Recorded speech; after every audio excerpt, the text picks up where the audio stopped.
Salut à tous et à tous, salut chers Japonais, j'espère que vous allez bien et que vous portez tous à merveille. Alors aujourd'hui, j'aimerais vous parler d'un roman, un roman très apprécié par les Sénégalais. Il s'agit bien sûr de Sambre 7, un roman de Fatiga, publié en 2019 en plein Covid-19 au Sénégal. C'est les éditions Harmattan et préfacé par l'éminent professeur Dr Massamba Gueye. Alors avant d'entrer dans le vif du sujet, voilà, il serait préférable de faire une brève présentation de l'auteur, Fatidian bien sûr, parce qu'il arrive quelquefois où la vie de l'auteur nous aide à mieux saisir le sens du texte, d'après les théories de Sainte-Beuve. Donc, comme mentionné dans la quatrième de couverture, Fatidian est né à Touba, capitale du mouridisme, ça nous le déjà. Après avoir fait des études coraniques puis au sein de la maison d'éducation Mariam de Gorée, elle s'inscrit à la faculté des sciences juridiques et politiques de l'Université Cheikh Anta Diop de Dakar. Sa première année validée parallèlement et réussie au concours d'entrée au CESTI, dont elle sort avec son diplôme spécialisé en journalisme et communication, option télévision. Fatidian est journaliste et mentionné ici à la TFM. Désormais, Fatidian n'est plus à la TFM. Donc, à travers la présentation, on peut en déduire que Fatidian, quoi qu'on puisse dire, était une brillante élève dans la mesure où elle a reçu quand même le concours d'entrée à la maison d'éducation Mariamba. Ce n'est pas donné à tout le monde. Maintenant, venons à l'essentiel. Alors, le roman Chambre 7 s'ouvre par un dialogue. Un dialogue dans un univers carcéral, dans la Chambre 7, bien sûr, d'où l'intitulé du roman. Un dialogue entre Hadi Myriam Diop et son ami, ou bien futur ami et confident, voire même une sœur, Nogay. Il faut savoir aussi une chose, que la narration du roman n'est pas linéaire, parce que vous voyez, le roman commence par l'emprisonnement de Hadi Myriam, mais au cours de l'évolution, on voit des retours en arrière pour mieux nous expliquer dans quelles circonstances Hadi Myriam s'est retrouvé en prison. C'est ce que l'on appelle analepse. Ce sont des retours en arrière et c'est fréquent dans l'ouvrage.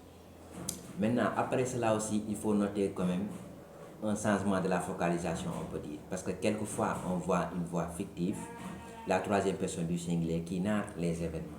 Et quelquefois aussi, on voit le jeu de Hadi Myriam Diop qui narre. Donc, on peut dire que la focalisation, elle n'est pas fixe. Elle bouge d'un moment à un autre, d'où l'alternance entre le jeu et le il. Maintenant, Hadi Myriam Diop, c'est le personnage principal du roman. Elle est née d'une relation incestueuse, dans la mesure où sa maman a été violée, quoi qu'on puisse dire, a été violée par son propre frère, de même père et de mère. Donc on peut dire que Hadi Myriam Diop, le père de Hadi Myriam Diop est oncle à Hadi Myriam Diop également. Et lorsqu'elle est née, sa maman n'était pas très à l'aise. Sa maman n'était pas fière de mettre au monde une enfant incestueuse.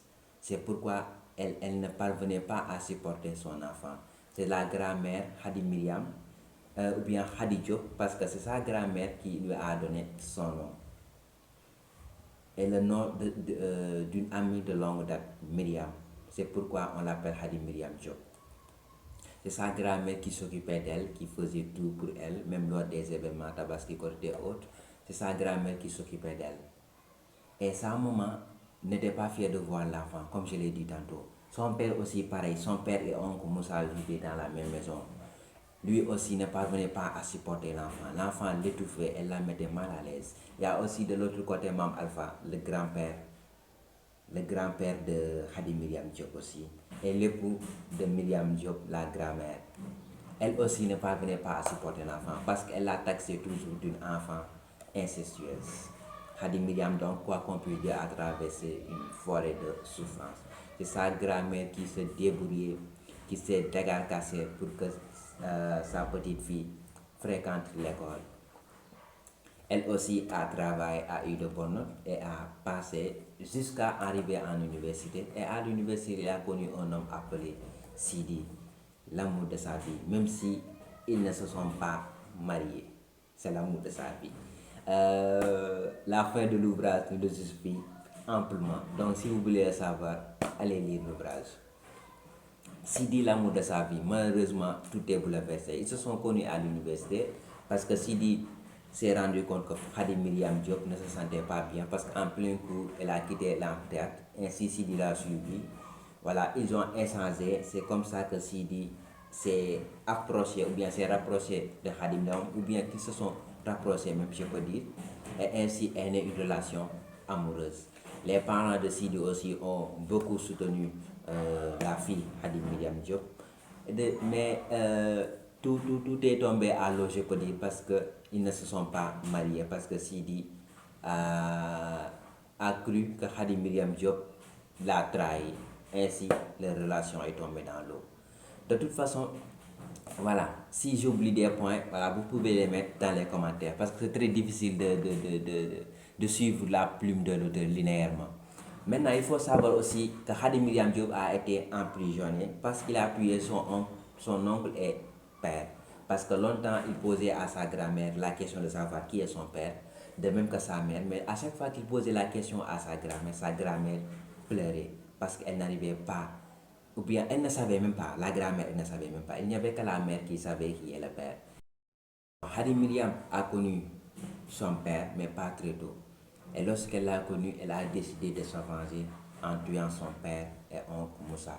C'est ce qui lui a valu son emprisonnement. Maintenant, dans l'univers carcéral, il a connu une fille, Nogaï, sa confidente, amie, voire même une sœur. Les deux se sont connus dans l'univers carcéral et ont tissé de très belles relations amicales. À leur sortie, ils se sont entre-aidés, ils ont habité ensemble, ils se sont entre-aidés l'une de l'autre. Maintenant, à la sortie de l'univers carcéral, Khady Myriam Diop a essayé de reconstruire sa vie en se mariant avec Nourou. Ils se sont connus dans les rues de Dakar et après se sont mariés bien sûr. Et Khady Myriam Diop espérait connaître le bonheur dans sa vie, mais ce bonheur n'est qu'éphémère en réalité. Parce que Nourou, en quelque sorte, quoi qu'on puisse dire, l'a trahi. Parce que Nourou a pris une deuxième épouse sans mettre au parfum, sans le mettre au parfum à sa première dame. Et cette deuxième épouse-là est une sœur de Khady Myriam. Parce qu'en réalité, la mère de Khady Myriam, ne parvenant pas à supporter son frère Moussa, père de son enfant, et son enfant incestueuse, elle a décidé de se marier. De se marier pour moi, non pas par amour, mais tout simplement pour fuir le domestique.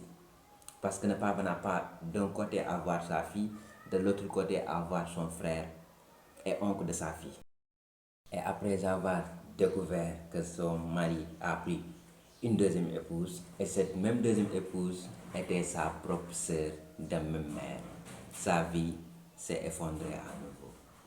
Donc tel est le personnage de Khady Myriam Diop, le personnage principal du roman Sambour 7 de Fatidian, qui a connu une forêt de souverain, des moments de bonheur, mais des moments de bonheur qui sont éphémères.